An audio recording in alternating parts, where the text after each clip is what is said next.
tersebut menegaskan hilangnya hutan primer pada tahun 2010 hampir 30% lebih tinggi dari tahun 2000-an.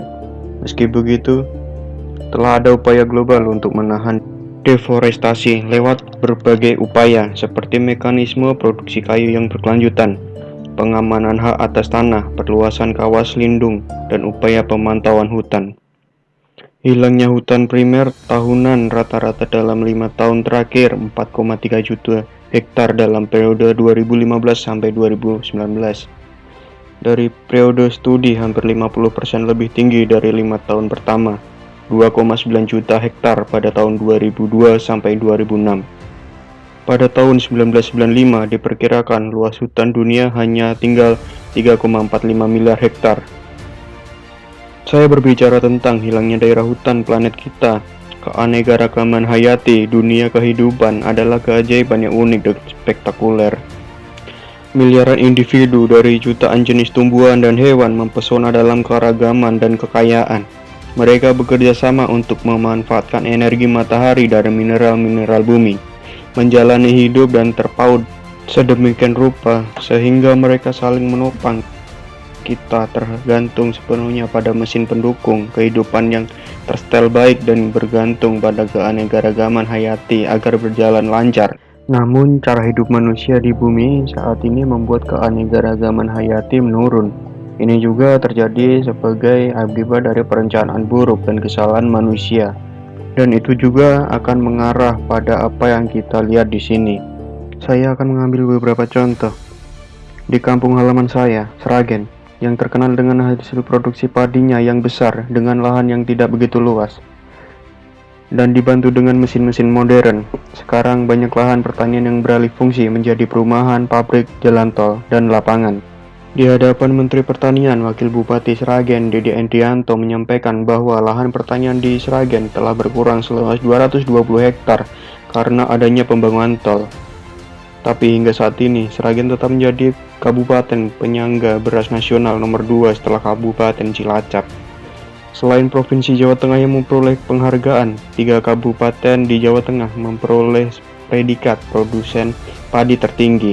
Gerobokan dengan 772.551 ton GKG atau gabah kering giling. Kabupaten Sragen dengan 766 ton gabah kering giling. Apabila lahan terus berkurang, tidak menutup kemungkinan pasokan akan menurun. Kita bergeser ke suku Samin dengan PT Semen Indonesia yang melibatkan pula negara, dalam hal ini pemerintah daerah. Ya mungkin ketika waktu itu kami nggak bergerak, ya mungkin pihak Semen akan dengan bebasnya istilahnya membuat kita jadi miskin, membuat hidup kita terancam, kan seperti itu. Warga Samin menolak pembangunan pabrik dikarenakan khawatir akan merusak lingkungan dan pertanian mereka. Pada 2006, PT Samin Gresik akan membangun pabrik di Kecamatan Sukolilo, Pati, Jawa Tengah. Warga Samin menolak karena dianggap mengancam pertanian dan mata air. Pada 2009, orang Samin memenangkan gugatan di PT UN hingga Mahkamah Agung. PT Semen Gresik Indonesia mundur dari Pati dan pindah ke Kecamatan Gunung, Kabupaten Rembang. 2010, grup Indosemen masuk Pati dengan rencana pabrik di Kecamatan Kayen dan Tambak Romo, tetangga orang-orang Samin. Di sisi lain, warga Lakardowo di Kecamatan Mojokerto, Jawa Timur, ada perusahaan pengolah dan pemanfaatan limbah bahan berbahaya dan beracun atau B3. Modus yang dipakai saat mendirikan pabrik pun sama, sebagai usaha batako, dan soal limbah B3 tidak pernah disampaikan ke warga. Nah ya rek, wong barang jarene bahaya, kok diguwak rene, kok tegoni ambek wong desa. Gawe-gawe pabrik, nyari ngomongi jarene batako ambek kertas.